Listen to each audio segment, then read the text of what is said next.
Okay, well, good evening, everybody. Welcome to Wednesday night class. I'm obviously not Neil. He's still out. He should be back Sunday, I believe. He's going to be preaching Sunday morning and Sunday evening. He asked me to fill in for him like Myron did on Sunday, and I think somebody else was here last week doing his lesson I don't know who that was, but it wasn't me. Wasn't here. So we are talking about apologetics, and again, part of the reason I think why Neil asked me to fill in for him is that I really like this subject. It's just kind of one of my favorite subjects. When I found Apologetics Press after I became a Christian, I'm like, these are my people, and read pretty much everything they had on their website and still do, and I just find it fascinating. Apologetics really is about a lot of different things. We've been looking outside of the Bible. My last lesson that I did here on Wednesday night, we looked into the Bible, and we're going to do that tonight as well. It's not going to be quite as much scripture as there was last time, so I apologize a little bit for that in this lesson, although we'll read some scripture while we're in here. But this is an amazing book. It's an amazing book. There's no other book on the planet like it. Never has been, never will be. I don't care how long you live or how long before the Lord comes back again. It's not a science book, but where it talks about science, it's always correct. In fact, it's pretty amazing, actually, when you go back and, that's part of what apologetics and some of the things that we looked at in this class, I know that Neil has talked about, and you go back and look at the foreknowledge, the scientific foreknowledge of things that were in the Bible that we had no earthly idea about, for literally millennia before we got a microscope and figured out what germs were, for instance, things like that. The descriptions of blood and the earth and all that kind of stuff. It's amazing. It's not a history book, but you won't find a better history book on the planet, at least one that's as accurate and detailed in every respect. Wherever it talks about a city, it's always right. If it says it's going up or down, it's always correct. We've found it, even things that they thought were wrong, they've dug around and eventually find that, oh wait, actually the Bible was right. Shocker. So it's amazing. It's not a political book, but it's got plenty of politics in it, especially, actually throughout the whole thing, in the Old Testament and even in the New Testament. And you can learn a little bit about politics by reading it if you like. I'm not saying that you should do that, but one of the most amazing things about it that we're going to talk about tonight is its unity. Before we get into it completely, I want you to think about this as we're starting this lesson. Imagine, if you will, that you were going to ask 3 people to write a lesson or a paper about the Civil War. And so you went to a Hollywood actor or actress and got somebody over there in California, and then you went down and got a farmer from Alabama somewhere, and then you went up to the Northeast in New York somewhere and found a lawyer and said, "Hey, I want you to write a letter about the American Civil War." That's all. That's all you said. Just write a paper about it. You think that they'd sound anything alike? Anything at all? Who in here thinks that those 3 papers would sound alike or be similar, or even really come to the same conclusions, quite honestly, about why the Civil War even happened or what occurred during it? Anybody think that that's the case? I mean, you can. I personally don't believe it to be true, or I don't believe that would happen. I think you would get some pretty wildly different reasons for why the Civil War even happened. In fact, even if I were to ask this audience here, why did the Civil War happen? I bet I'd get quite a number of responses back just right here in this very room. And what happened during the Civil War, and, who was in charge, all that kind of stuff, where the battles occurred. At any rate, that was an event that happened, 200 years ago-ish, right? Pretty close. It wasn't that far ago, and we're all Americans. The people I'm talking about, they all lived in America, right? Went to school systems, should know something about it.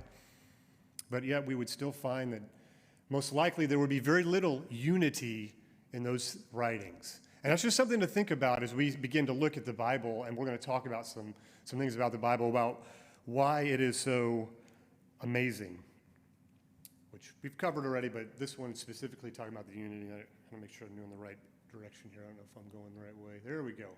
Nope, wrong way. Closing thoughts. Okay, I'll just go backwards, I guess. I don't know. Forward. Why can it only go backwards? What am I doing wrong here? Nope, there you go. Somebody's helping me out there. Can you just bring me back? And I don't know, this is not going forward for me. I don't know. Maybe I put on my glasses. I can't actually see anything. I'm just hitting buttons. So, and I see that. I see the forward button. Yeah, no, go back. Okay, forward. There we go. All right, I'm going to try this. All right, looks like it's working now. All right, I don't know what happened. It's working now, magically. Okay, so let's talk about some things relative to the Bible. The first thing is the timeline. It took roughly, as you see up there, 1,500 years to compile the Bible. 1,500. That's a lot. That's a lot of years. The first 5 books of the Bible written by Moses, the Pentateuch. Again, we believe that they were written roughly around 1450 BC. Revelation, written by John, somewhere around 65 AD on the Isle of Patmos. And across 1,500 years. There is no other literary work in all of the world that can boast this or talk about this. No other one. None at all. And if somebody has one, then I'd be happy to listen to you afterwards and you can come tell me. But as best I can tell, I did some research, there's none. This is it. There's only one book. Would you expect that to be true? Of course you would. Why? Because it's the Bible. Because it came from God. But 1,500 years. It took 1,500 years to write this book. That's amazing to think about, right? 1,500 years. How long has the United States been around? This is a big year for us, right? 250 years, which is actually quite a long time for a democracy, not really what we are, but a representative republic. It's actually quite long. In fact, it's about 50 years longer than anybody ever thought it would last. 200 years is about as long as they ever lasted. But this book was written across 1,500 years. It's cohesive. It has complete unity. We're going to get into that across its theme. And there's no other book ever like it, whether in antiquity or currently, obviously, around. And there never will be. There never, ever will be another book written over 1,500 years. Okay, organization. Most of you know about the organization of the Bible. It's broken up essentially into the Old Testament and to the New Testament.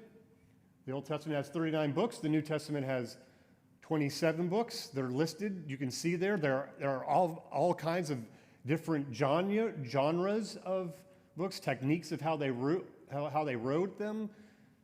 The law and the history are generally narrative forms. You have poetry and wisdom that are written there. You have the prophets, major and minor. Who in here knows why we break up the major and minor prophets? Anybody know how they got that division?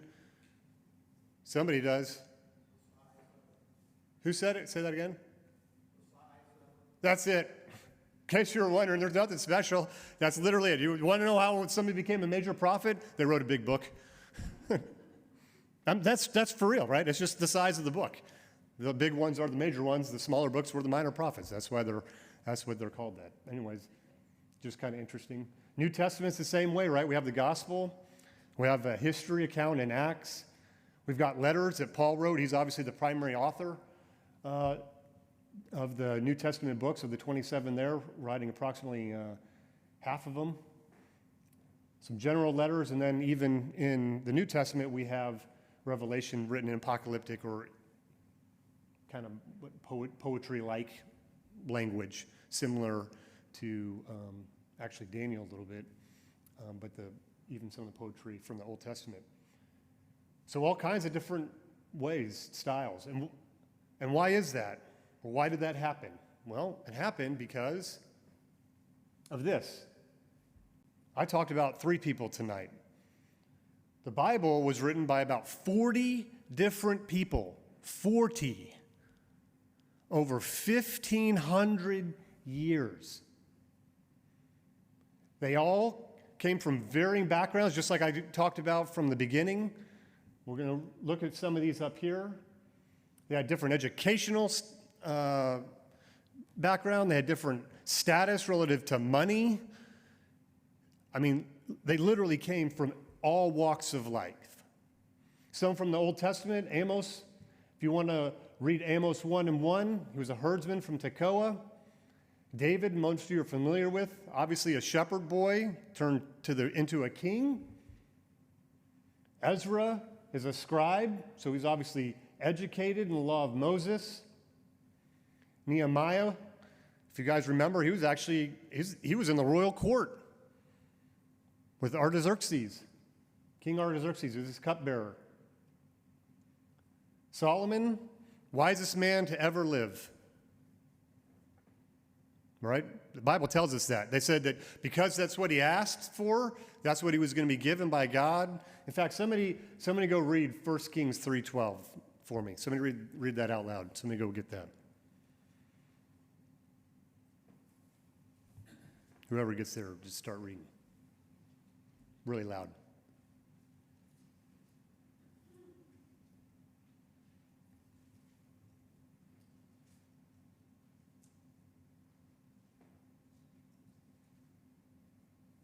Nobody? Nobody wants to read for me?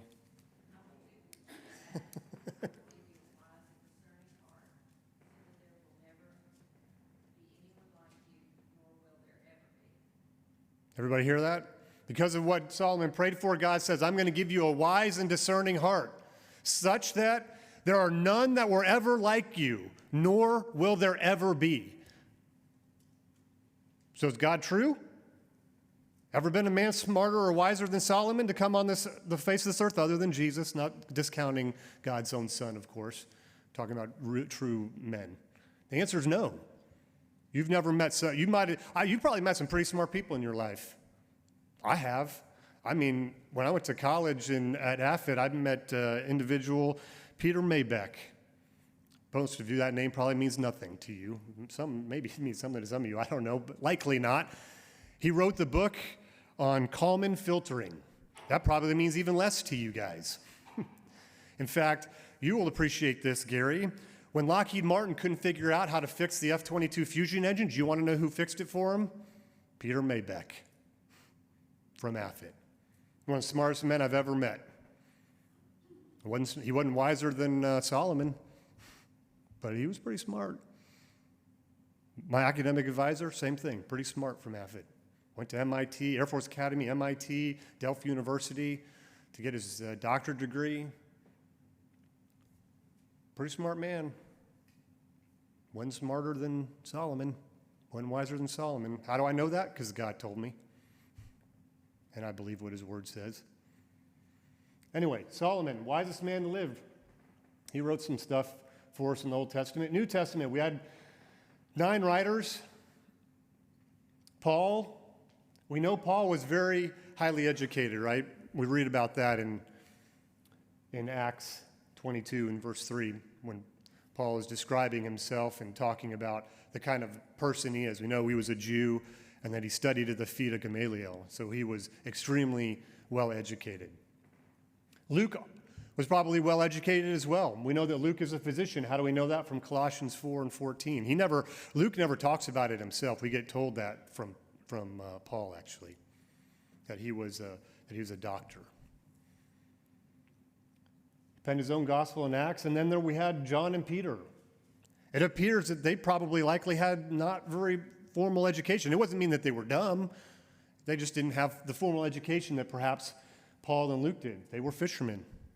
They were casting their nets when Jesus comes and finds them into the sea. Yet they wrote part of the Bible. So we have 40 writers writing in all kinds of styles over 1,500 years. How did they all stay together? Well, the bumper sticker is up there. Because did they actually write it? Yeah, they penned it. They were the penmen. They put the ink, the pen and the ink to the paper. But who was guiding the whole process? God, the Holy Spirit in particular, right? That's the only answer. There is no other answer for this book. We're going to get into more and more about this as we continue to go on. But it's pretty amazing. I don't know if you ever stopped to think about it. Just consider what I've talked about so far, even just now. Name another book like it. Just one. Name another book. Tell me one. Nothing. There's not another book like it. There is not, of antiquity or currently. It was written in 3 different languages. Not just one, but 3. I think most people know that what they are, Hebrew, Aramaic, and the Greek, Koine Greek. The more interesting thing to look at is the why. Why are these languages used? Well, Hebrew, I think, is pretty obvious, right? I mean, the Old Testament and the Jews, that was the language that they spoke. So one would expect that that their writings would be in Hebrew because that's what they spoke as the Israelite nation. But what about Aramaic? That's kind of an interesting one. You can read up there. I put some statistics on there about it. It's actually in both the Old and the New Testament, for those of you who didn't know that. A lot of people just think it's in the Old Testament, but it's not. In fact, most of it is Jesus speaking, quoting some Old Testament. And so most of the time when you see the Aramaic in the New Testament, it is from Jesus speaking. But in the Old Testament, there's quite a number of verses. Most of them come from Daniel and Ezra. Well, why do you think that is? Anybody have any ideas? Why would we find most of them in those books, specifically in Daniel? Why would we find a lot of Aramaic in there? Say again? That's correct. Yeah, and what were they using? What were the Babylonians using? Aramaic. What would a lot of the so if they were going to put out something, if they were going to put out a proclamation to go out and declare something, what would the language be? Were they going to write it in Hebrew? No, they weren't going to write it in Hebrew. The Babylonians weren't, anyways. They're going to write it in Aramaic. So the Aramaic is, a lot of times when you go back and you're reading and you look through and you see, like, when there's going to be declarations and stuff happening in Daniel, it is the language of the Babylonians as they're sending out the messages and stuff. It's exactly what you would expect to find if, in fact, the Bible is true and it was true to the time frame it was written. We already talked about in the New Testament. How about Greek? Well, so this is an interesting one, actually. I mean, the answers are all up there on the slides. It's not like this is a big secret or anything. But what in the New Testament, who's in charge in the New Testament times? Is it the Greeks? No, it's not the Greeks. Who is it? It's the Romans. The Romans are running the show. Now, it's not way far into their dynasty yet, but they're running the show, right? Who was just before that? Who was ruling before the Romans? The Greeks. Was there an important man? I'll give you a hint. The last time I taught a class, we talked about him. It was the prophecy of Tyre, and I had a little something to say about him. And remember, Tyre had never been destroyed until who came along? Who came along and decided they had enough of Tyre? And they built. What did they do? They came in there like, you know what? I'm just going to scrape the dirt off the mainland, and I'm going to build a bridge out to the island. Remember, we talked about that. Who was that? Alexander the Great. Who was he? He was a Greek, right? He was the one who went across. So by the time he's gone conquering, and after Alexander's conquest, Greek becomes, you see it up there, the common tongue. Koine is, the term koine just means common. It was a common Greek. It was accessible to everyone. If you were going to write a letter to somebody in the New Testament times and you wanted to ensure that the most people would understand and get it, you know what you'd write it in? Koine Greek. That's why. It wasn't a mistake or an accident. I've heard, some of you may have heard this before, like, oh, it was because Koine Greek was only around for a very short time and it didn't get corrupted and da-da-da. That's not true, by the way. Koine Greek was around for about 1,000 years. So it isn't true that Koine Greek was only around for a very short amount of time. It was true that at this time it had risen to its greatest prominence when the New Testament is being written. And it's also true, this is another point that's extremely valuable, is that, so maybe, let's talk about this for a second. So the fact that most of the New Testament was written in the Koine Greek, why would that be important? Other than the one, I've already said one reason, right? I've said that it would be important because you would be able to write a letter and maximize your impact, right? Out to whoever was going to, I mean, anyone pretty much could read it. Almost anyone could read it, right? But why else? Why else might it be important? Think not of the time necessarily, but think about, oh, I don't know, maybe say 2,000 years later. Why would it be important?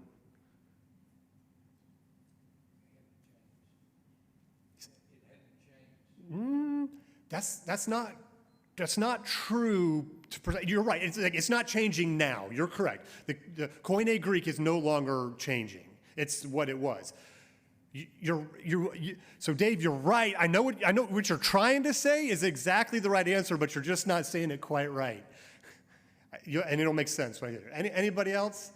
What Dave's saying is exactly right, but it's not. So, all right. If I wanted to know about an ancient language, right, wouldn't it be awesome if I had all kinds of writings and words, and I could go back and look at multiplied thousands of documents to know exactly what a word meant and how it was used in that time frame? Wouldn't that be nice? Wouldn't that be nice? Don't you think it'd be nice if you could have thousands and thousands and thousands and thousands of documents to look at, not just the Bible, but thousands of them? Well, it turns out Koine Greek is just that. Everything was being written in it. So if you want to know what a word meant, do you think we can figure out what a word meant in Koine Greek? Oh yeah, absolutely. Down to unbelievable precision. That's why, and that's what you're describing or talking about, Dave, is that we can know what the Koine Greek terms words mean because we have multiplied thousands of documents to go back and look at and say, what does this word mean? We don't just have just the Bible. In other words, that's what I'm saying. If it was just the Bible, then maybe we'd be like, well, is that really what that word meant? Is that really what that Koine Greek word meant? I mean, I know that's what the Bible writers wrote down, but did it really mean that? Yeah, we know. We know what it means. All the weird colloquialisms that we have in English right now and all those strange things, we know what it means. Because we can go back and we can look at how it's being used, not only in formal writings from the government and documents, but also in just regular letters that people wrote to each other and how they spoke. Inscriptions, all of it preserved, known. Again, thousands and thousands, and we're going to talk about that here a little bit later on. The other thing that's also kind of unique about the Koine Greek, and I put it up there, and you guys who know anything about Greek understand this, but the tenses of verbs and the way it's written, it's not like English. It's very exacting. It's very, very exacting. And it's easy to determine exactly what a word might mean with that. So that helps significantly as well. And so the bottom line is the bumper sticker there, 3 primary language, 1 purpose, because they were perfectly suited for the audience at the time, each of the times. That's why. Why is your Bible, anybody have a Bible that's not written in English in here? I mean, maybe you do, I don't know. That'd be interesting. I'd like to talk to you if you do. Didn't think so. Why do you have an English Bible? So you can understand it because you can read it. Exactly. Do we know it's true? How do you know it's true? It's correct. It's been translated, right? How do you know? That's a whole other class, sorry. We're not going to get into that right now. Yes? What the Old Testament as well, the Greeks took it and brought it to Alexandria and wrote everything out. Septuagint. It's called the Septuagint, is what you're talking about. That's the Greek translation of the Old Testament. Is that what you're asking about? Okay. I mean, that's part of this too. Oh, yeah, absolutely. To help keep it, the translation correct. Yes, and we're going to get there. We're going to talk about that a little later on. I mean, some of you may know this, and some of you may know all of this already. In fact, I may be telling you, some people, you guys, I've heard all this before, and that's awesome. Hopefully you do know a lot of this, and maybe that's new to some of you as well, but I just find it fascinating, right? It's just absolutely fascinating. Okay, so we just talked about America. It was actually written in two primary regions. We would call them like multiplied states or countries around, right? The first one is the Middle East, as we would call it today, speaking about the Arabian Peninsula, Judea, the greater Mesopotamia region. That's primarily the Old Testament, but not exclusively the Old Testament. We know, obviously, the New Testament, they're still in Jerusalem and stuff, so to say that that's all of it, the only places, that's not true. But that's the primary section, the map that I pulled off of the internet up there, is where the Old Testament, and then a lot of the New Testament, and most of the writings from Paul, is he's doing what? He's doing his missionary journeys. Well, where is most of Paul's missionary journeys? Are they to the east or to the west? They're to the west. they're away from Jerusalem. They're the other direction, right? They're traveling to the west. This is interesting, right? I don't know if you ever thought about this. Is there anything happening in America right now, like during this time frame? Are there people here? Are there people in South America? Anybody doesn't think that there are? Yeah, of course. Yeah, there are people. Is it important what's happening over there? Well, to them, sure. But as far as a lot of world history stuff, I mean, we know about the Incas. Anybody hear about the Incas? I'm sure. But yeah, there's stuff happening over here. But as far as events that transform the entire world as we understand it and know it today, where are they happening? Here. No other book has had more impact on the world than this book right here. No other book ever written has had more impact than this book. And this was the areas where it was happening, right? And so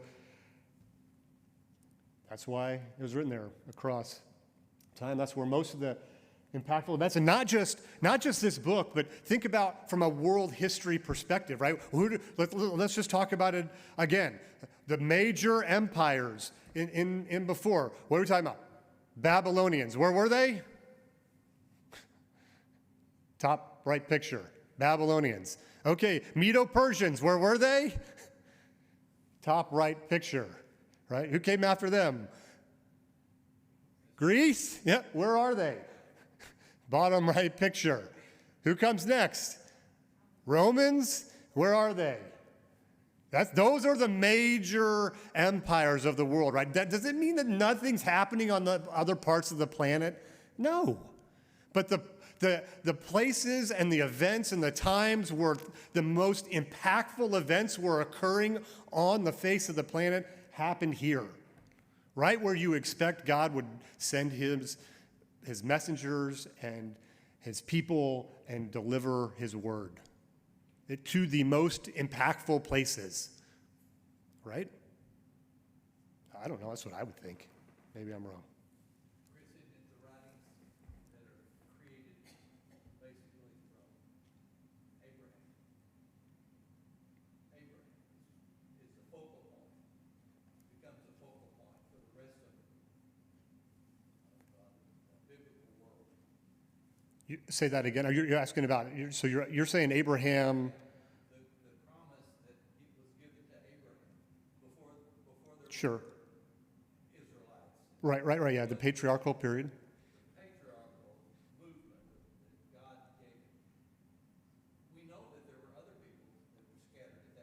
Oh, certainly. Yep.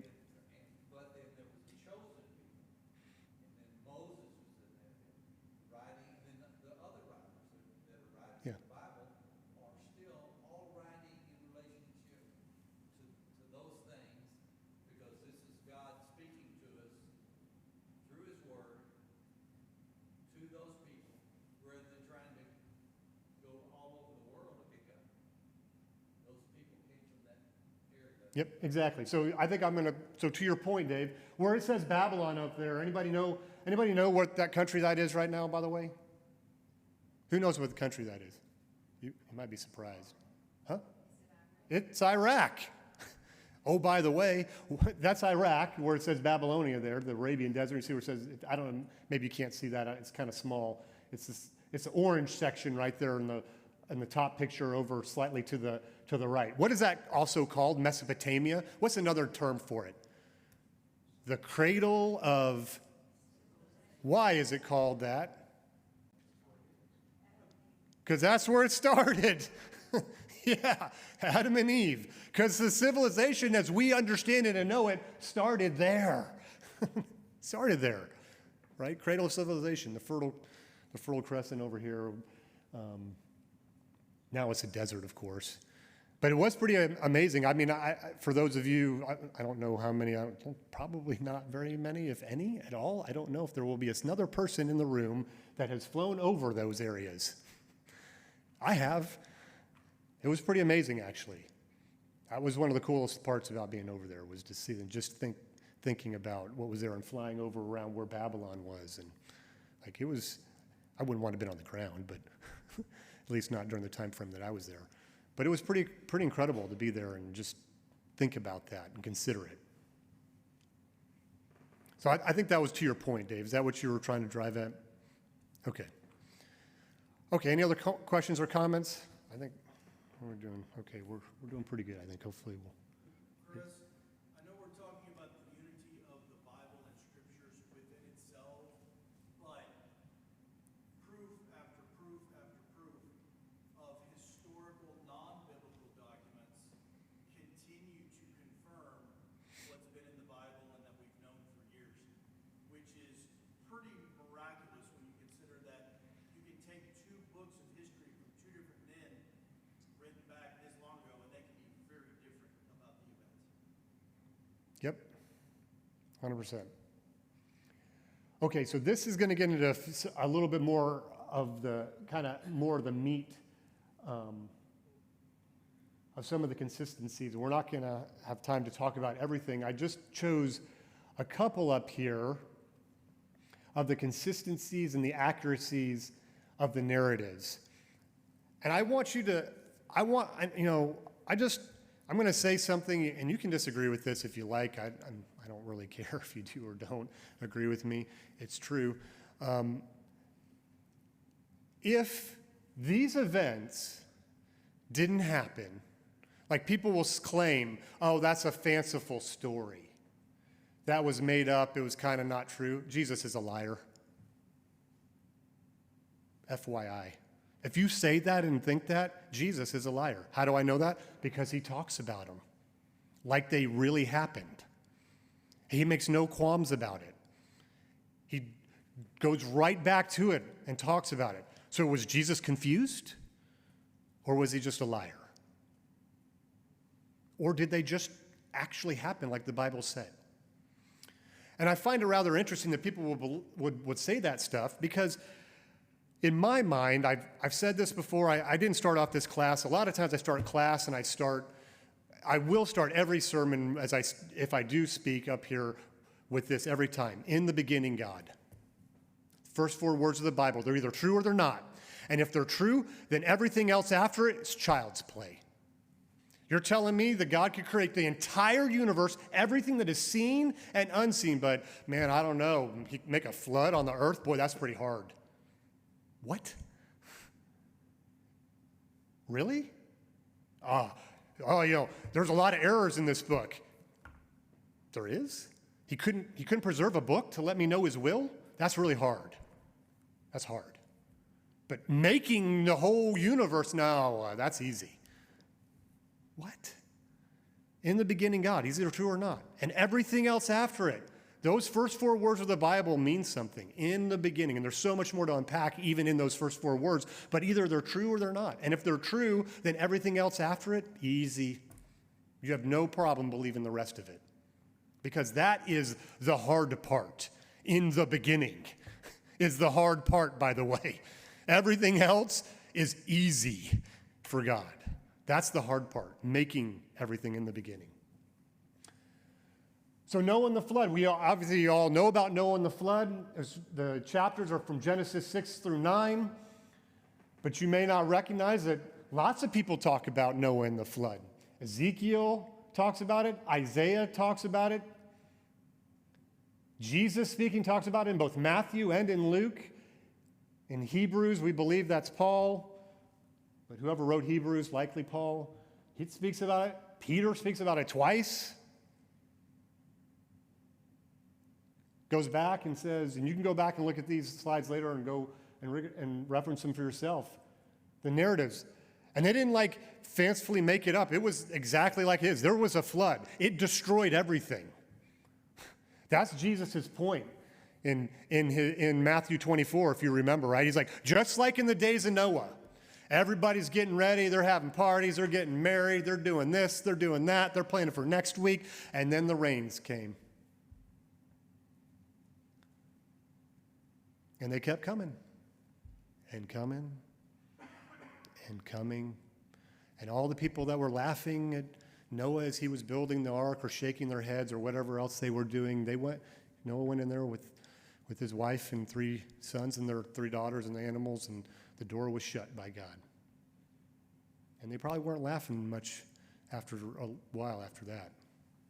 And then it was over for the whole earth except for Noah and his family. And the same thing is going to be true for those who what? Don't believe in Jesus Christ. It's just not going to be a flood. It's going to be a fire. Everything's going to get burned up, all right, when he comes back again. But it's going to be exactly the same. You're going to be planning next week. People are going to be getting married. You're going to be doing this. You're going to be doing that, whatever it is. And then Jesus is going to return. And either you're going to be ready and you're going to be inside the ark, a.k.a. the church, or you're not. And that's the message. That's why Noah and the flood happened. God didn't make a mistake. Never does. That's why it was there. Sodom and Gomorrah. Genesis 13:13. Everybody's familiar with that? Mentioned almost 40 times. You can see all the different times where Sodom and Gomorrah are mentioned in the Old Testament, from Isaiah, Jeremiah, Lamentations, Ezekiel, and Amos. Were they all wrong? Are these guys all liars? They didn't know. They didn't know. It was just a mistake. Nope. How about Luke? Again, Jesus speaking about it. Then in Peter again. And then finally in Revelation. All the way, and the reason I'm showing these all the way from the beginning to the end, both these cases, 2 Peter is one of the last books of the Bible, beginning to end. The narrative from Genesis to 2 Peter, or from Genesis to Revelation. From beginning to end. 40 different writers, 1,500 years, 3 different languages. Every single example, they're all exactly, you go back and read them for yourself. And these are just two of hundreds that we could sit here and talk about tonight, but just 2 of them. Yep. That's one of the first 6 chapters of Genesis. It's such a basic. We can understand and believe the first 6 chapters. We know what God is going to do in every instance. And he gives us an example. Yeah, absolutely. In the beginning, God. Everything. But mankind doesn't want to believe that. There's even many people in the church, they want to say, question everything. I mean, I agree with you 100%. If God, in the beginning, could create everything, especially when at night we look up in the sky, it would be nice if we could see that galaxy. There's too much light pollution. You can't see the Milky Way anymore. We would understand. But it's faith.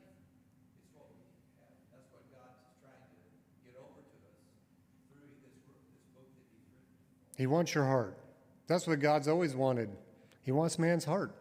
He wanted man's heart from Adam and Eve. He wants man's heart until the day he returns. That's the one thing God's been interested in from the very beginning. It's always been about that one thing. He wants your heart. But here's the thing. The only person who knows it is you and God.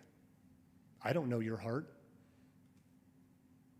But God does. That's why Jesus will know it. That's why he's going to be the judge. I'm not going to be your judge. You're not going to be my judge. Thank God, right? Yes, shake your head, yes. Yeah, thank God. Yeah. Historical narratives are accurate, corroborated across centuries with specific details annotated, always the same. There's no other book like it. Here's the theme, the most important part of the book, and I think we're probably going to be running out of time here. I think the bell's going to be ringing, and I should wrap this up on the next slide. So I've heard this said before, and I've said this from up here before, and it drives me crazy. You can whatever, take it or leave it. I just want to hear Jesus preached. You know what my response is to that? Open a book. Choose your book. You're preaching Jesus. That is the theme. The entire book has one theme. One theme. The reality is, man has sinned. There's a problem. You have a problem. I have a problem. Mankind has a problem. That problem is sin. And there's exactly one solution: Jesus Christ. He is coming. He was here. And he's coming back.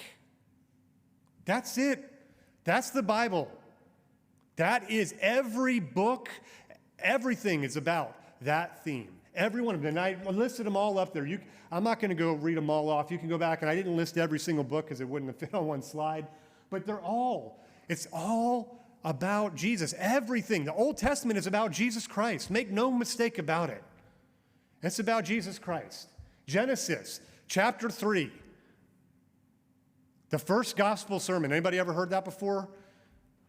Anybody heard Genesis chapter 3, first gospel sermon, where the sin, and it's God speaking to Adam and Eve, and what does he say? To the snake, you will what? Go on your belly and crawl around, and you shall do what? Bruise whose heel? Man's heel, and he will do what? Bruise your what? Head. Who is that? Who is the man that's going to bruise the head of Satan? Is it Adam? Well, the answer is yeah. You can say yes to that. It's the second Adam. That's right. Very good. Thank you, Dave. The second Adam. Who's the second Adam? Jesus. Genesis chapter 3. Jesus Christ being preached about by God. Right there. Right there.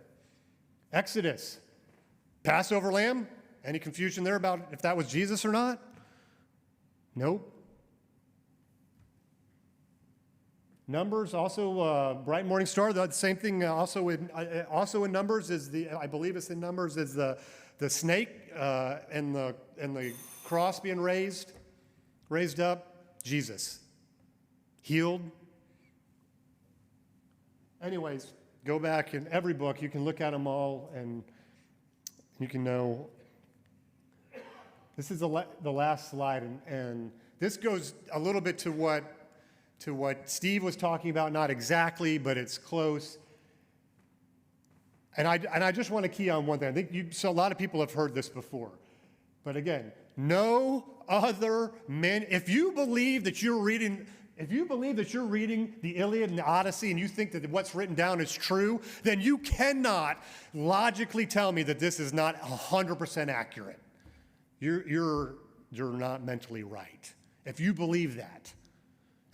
What I just said. If you say, no, the Iliad and Odyssey, yep, that's right, but this book, nah, that Bible stuff is a little bit messed up.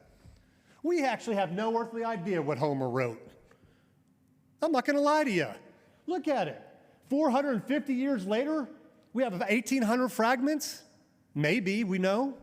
Maybe we don't. I don't know. They said he claims it's 95%. It's probably one of the better ones. It is the best one out there. How about Plato? Written in 400? 1,200-year gap, almost as long as it took to write the whole book. You get the first writings of Plato. What? You think we got it all right about what Plato wrote? Nope. And you can go on and on and on about other ones. I mean, look at Aristotle, 49, Julius Caesar, 10. We have 10 copies, 10. And then there's the New Testament. Doesn't even come close, 5,800, plus thousands upon thousands of other documents. In fact, it's been said that even if you didn't have every one of those Greek manuscripts of the New Testament, if you just took the scraps that they have of the early church fathers, you could have produced the entire Bible from it. Just from the writings and teachings and sermons of the early church fathers, without another single piece of evidence, scriptural manuscript. That's how much is available. In fact, it's so good, I actually think that's wrong. I think it's 99.9. We are 99.9% sure that what you hold in your hand is accurate and correct and faithfully transmitted. Name another book. You can't. You can't. Because there won't be, and there won't ever be another book. Why? Because it's inspired by God. That's why. Because it's inspired by God. So, the last slide, I'll leave it to you. This bell's probably about to ring here in like a minute, but just some things to think about for you as you go back, and maybe some things you didn't think about. Maybe you'll treat the Word of God a little bit differently after tonight. I don't know. But I want you to go out of here convicted, knowing that what you hold in your hands is correct, is true. You can trust it. It's valid. You're not going to find another book. You're not going to open your phone. You're not going to scroll to some New York Times article. You're not going to go to anything on this planet Earth from now until Jesus returns again that will ever be as true or as accurate as this book. Nothing will you pick up and read. Nothing else but this. Nothing else. That's just facts. And I hope you believe that. And I hope this was edifying, and I know maybe you learned something. Hopefully you learned something new, or at least heard something unusual, and if nothing else, maybe you were entertained by me. I don't know. But I love God's Word. I love apologetics, obviously, you can tell. In fact, I'm going to my final camp with Lee, not next week, but the week after, and I'll be teaching some of the young kids and being a counselor there. I always look forward to that, and I'll be down there with Kyle Butt, Eric Lyons, Rob Baker, Jeff Miller, Dave Miller. A lot of you know them. We used to worship with them, but really incredible men of faith that are awesome. And in fact, this is their Bible that they produced. And it's a little well-worn, but I put some tape on it so it's sticking together. Anyways, love you guys. I hope it was edifying and enjoyable, and you can know that God's Word is true.